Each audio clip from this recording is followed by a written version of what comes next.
পনির, তার জন্য এখানে আছে আলু, এখানে আছে পনির, এখানে আছে গাজর, এখানে আছে মটর। আর এখানে আমি মশলা করব, তার জন্য লঙ্কা, আমি শুকনো লঙ্কার কাঁচা লঙ্কা নিয়ে নিয়েছি। এখানে আমি জিরা অ্যাড করব, তার সাথে আছে এখানে টমেটো। এখানে জিরা আর শুকনো লঙ্কা আছে, আমি এখানে অল্প জল দিয়ে দেবো। তো এটা আমি এখন একটা পেস্ট বানিয়ে দেবো। কড়াই গরম বসিয়ে দিয়েছি, এখানে আমি দিয়ে দেবো তেল। তেলটা দিয়ে আমি একটু কড়াইটা ভালো করে গরম করে নেব। কড়াইটা ভালো করে গরম হয়ে গেলে এখানে আমি কেটে রেখেছি পনির, আমি পনিরগুলো কড়াইতে দিয়ে দেবো। কড়াইটা গরম হয়ে গেলে, কড়াই গরম হয়ে গেছে, এখন আমি এখান থেকে পনিরগুলো দিয়ে দেবো।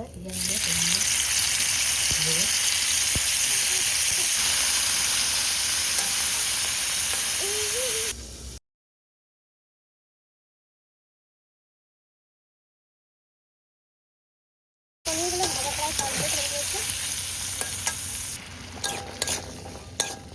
তাই এখানে গাজর আর আলুটাকে ভেজে নেব।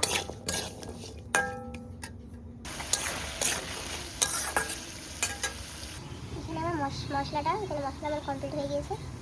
পনিরটাকে ভেজে নামিয়ে নিয়েছি। কড়াই এখানে গরম হয়ে গেছে, আমি এখানে তেল দিয়ে দিয়েছি। দিয়ে দেবো এখানে গোটা জিরা, দিয়ে দেবো এখানে শুকনো লঙ্কা,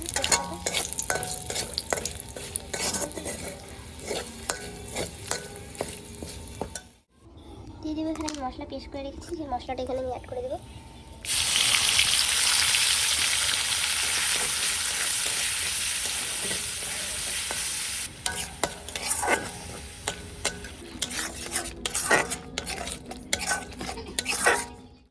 এখানে আমার মশলা ভাজা হয়ে গেছে, দিয়ে দেবো এখানে রাখা সবজি।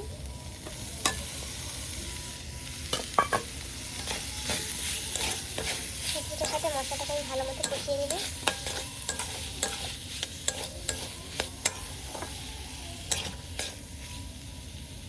আমি সবজিটার সাথে মশলাটাকে ভালো মতো কষিয়ে নিয়েছি। এখানে আমি জল নিয়েছি, দিয়ে দেবো এখানে পরিমাণ মতো জল।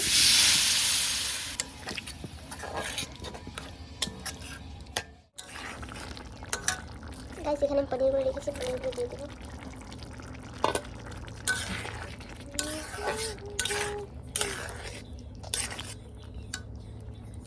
এখানে আমি নামানোর আগে মিট মশলা ইউজ করতেছি, তোমরা চাইলে এটাকে স্কিপও করতে পারো।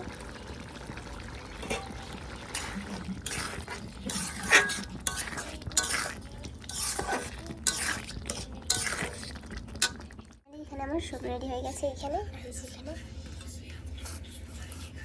পনির রেডি হয়ে গিয়েছে।